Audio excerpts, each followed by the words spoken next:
Mi invitado hoy es Alejo Chewonko, Managing Director, Chief Investment Officer de Mercados Emergentes en UBS y un gran amigo de este programa desde hace mucho tiempo. Alejo, bienvenido a Globo Economía. José Antonio, qué gusto estar contigo nuevamente. Un fuerte abrazo desde Nueva York. Igualmente, un fuerte abrazo. Y vamos a hablar de un tema, yo decía en mi introducción, verdaderamente nada fácil o especialmente difícil en esta ocasión. Intentar contestar a la pregunta de cómo será la economía global en 2022. Bueno, hay factores claramente de crecimiento y factores de reto o de marcha atrás. Empecemos por los positivos. ¿Cuáles son los grandes factores de crecimiento en 2022?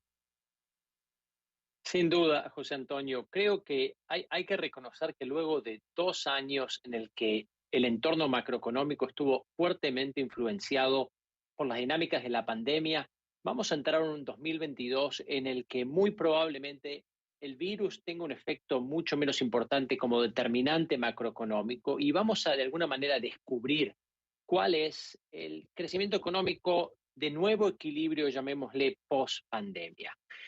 Lo que estamos observando es un consumidor global, particularmente un consumidor americano que está, llamémosle, con buena salud financiero. Estamos viendo un sector corporativo que, si bien el entorno no es sencillo para navegar, lo está aprovechando, generando un fuerte crecimiento de utilidades. Entonces, en términos generales, José Antonio, creo que lo que vamos a encontrar el año que viene es una recuperación económica que va a continuar, que no ha culminado, con un poco menos de ayuda por parte del sector público, un poco menos de ayuda fiscal, un poco menos de ayuda monetaria. El sector privado, tanto digamos, los consumidores como las corporaciones, van a, independientemente de la ayuda que tengan, van a de alguna manera acarrear esta recuperación. Y lo más probable en un escenario central es que veamos un fuerte crecimiento económico, sobre todo en la primera mitad del año, por encima del de tendencia, y luego una normalización, un crecimiento un poco más moderado hacia la segunda mitad del año, a medida que la reapertura económica se completa. ¿Dónde están los grandes retos que pueden detener ese pronóstico de crecimiento? Mira, siempre hay riesgos, ¿no? Cada año, en diciembre, uno se puede sentar a hacer una lista de preocupaciones, de alguna manera que pueden descarrilar el pronóstico. En este diciembre, te diría, la lista tiene encima de todo a nuevas cepas de la enfermedad. Por supuesto, es una enfermedad impredecible que los expertos aún al día de la fecha, digamos, tienen dificultades de completamente entender, entonces uno no sabe exactamente qué va a pasar y puede ocurrir, no es el escenario central, pero puede ocurrir que una cepa agresiva de alguna manera nos haga caminar varios pasos hacia atrás en términos de la recuperación económica. Te diría otro riesgo importante es la relación bilateral entre los Estados Unidos y China, que como sabes no viene de alguna manera, viene empeorando en los últimos años, se ha estabilizado en las últimas semanas, pero siempre genera, digamos, la posibilidad de tensión, ¿no? Porque es multidimensional, hay muchas áreas de potencial conflicto, entonces es algo que hay que observar de cerca. Y te diría, desde el punto de vista, para nombrar un riesgo más que hay que monitorear de cerca, es el tema de digamos, los ciberataques, ¿no? De una nueva plataforma de conflicto global entre los grandes poderes. Creo que existe la posibilidad siempre de que veamos un ciberataque bastante disruptivo, pero nuevamente, José Antonio, estos son escenarios riesgo, el escenario central es relativamente constructivo creo que vamos a platicar sobre esto en unos minutos. Cuando uno invierte es importante mantener los ojos, ¿no?, en el escenario central porque si no es difícil poner dinero a trabajar. Y en el más constructivo posible. Yo decía en la introducción que a mí me gustó especialmente eso de que el presidente de la Fed, Jerome Powell, diga que ya hay que dejar un poquito hablar del tema de transitoriedad y centrarnos más que nada en cuánto tiempo va a durar la que sea, porque claramente en un momento se va a restaurar la normalidad y vamos a volver, es lo que pensáis, no sé, bueno, tú ahora me dices una mayoría de analistas, pero mientras esté ahí, ¿cuál es un poco el escenario? ¿Qué es lo que tenemos delante, Alejo? Muy bien.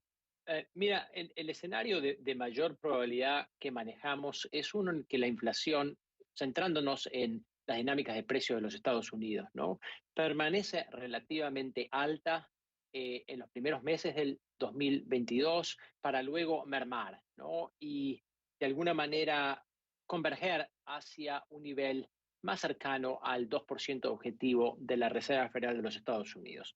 Dicho eso, tengo que admitir, José Antonio, que hay mucha incertidumbre alrededor de este pronóstico, ¿no? Creo que lo que hay que reconocer es que la inflación es un fenómeno en buena medida social y que todo aquel tomador de decisión hoy por hoy en términos de precios en los Estados Unidos no ha experimentado inflación en cerca de 4 décadas. Entonces, no hay una experiencia respecto a este fenómeno con la cual digamos, de alguna manera aprovechar para tomar mejores decisiones. Es algo que, por supuesto, Latinoamérica tiene mucha más experiencia en manejar. Entonces, esto genera una gran incertidumbre respecto al pronóstico y hay que estar preparado para un amplio rango de escenarios posibles en términos de dinámicas inflacionarias. Esto es particularmente importante a la hora de construir portafolios.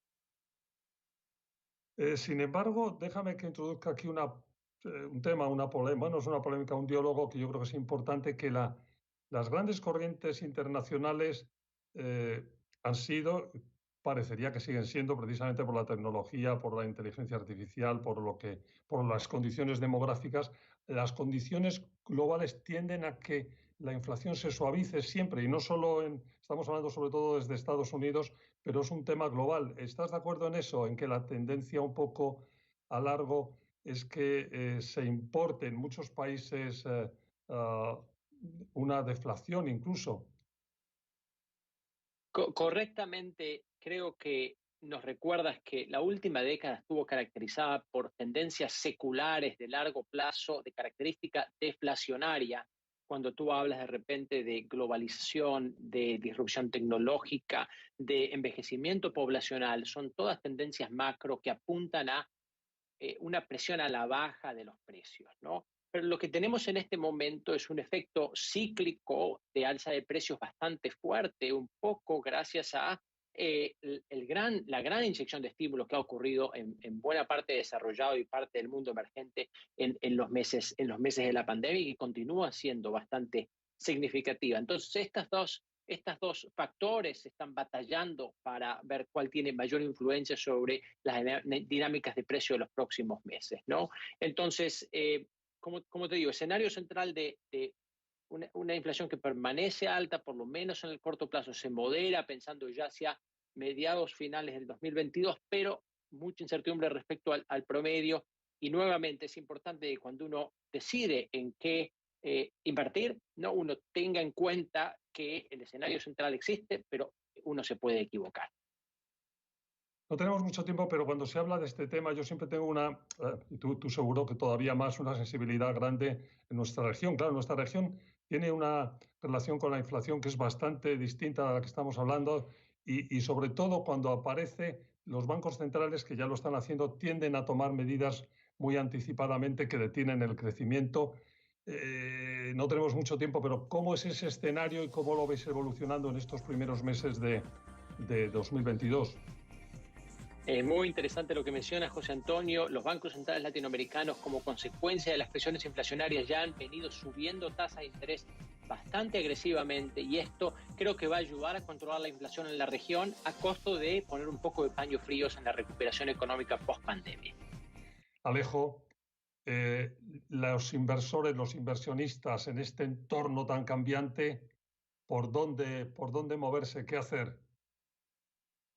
Exacto, gracias, José Antonio. Empezando por la renta variable, ¿no? Tenemos un view relativamente constructivo del outlook para los mercados accionarios globales. Creo que si uno proyecta hacia finales del 2022, vamos a ver, ¿no?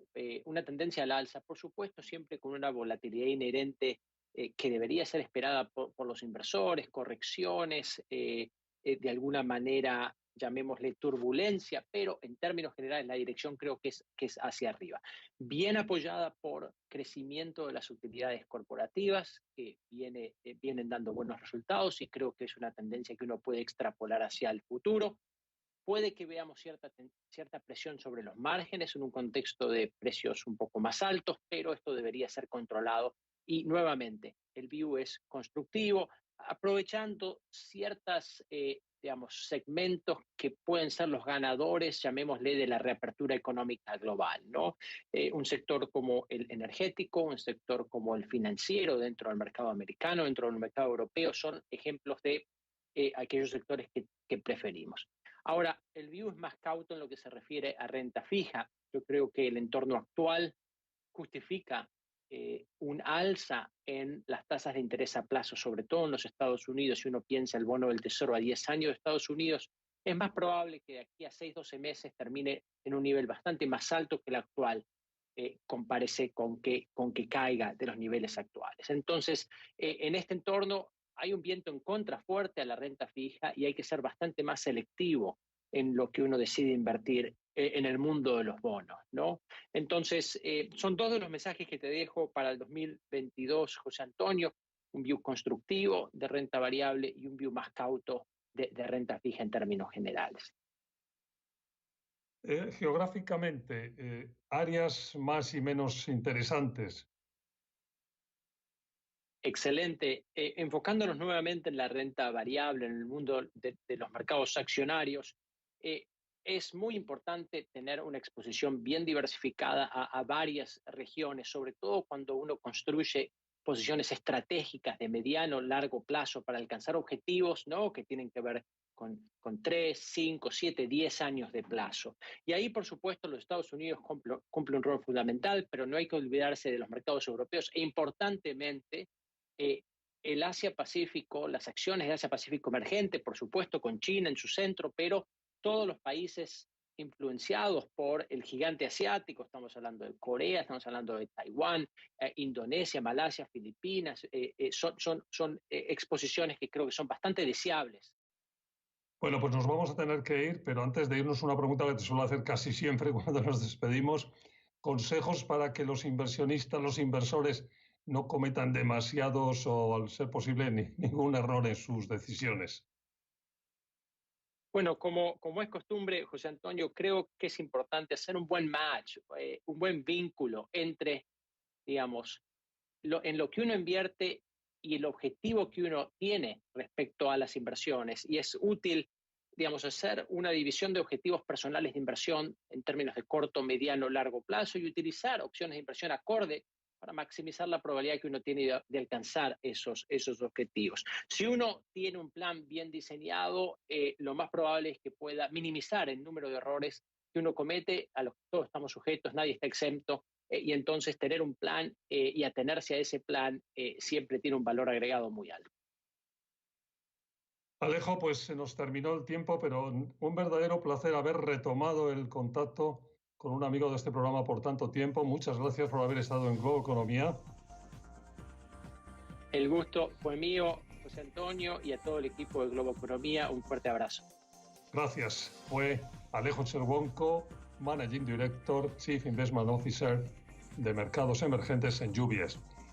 Y gracias, por supuesto, a ustedes por su atención. Ya saben que estamos todas las semanas con ustedes y se lo estoy repitiendo continuamente porque es relativamente nuevo, ya no tanto, en podcast, para que nos escuchen en cualquier momento del día, de la noche, a su conveniencia. Hasta la próxima semana.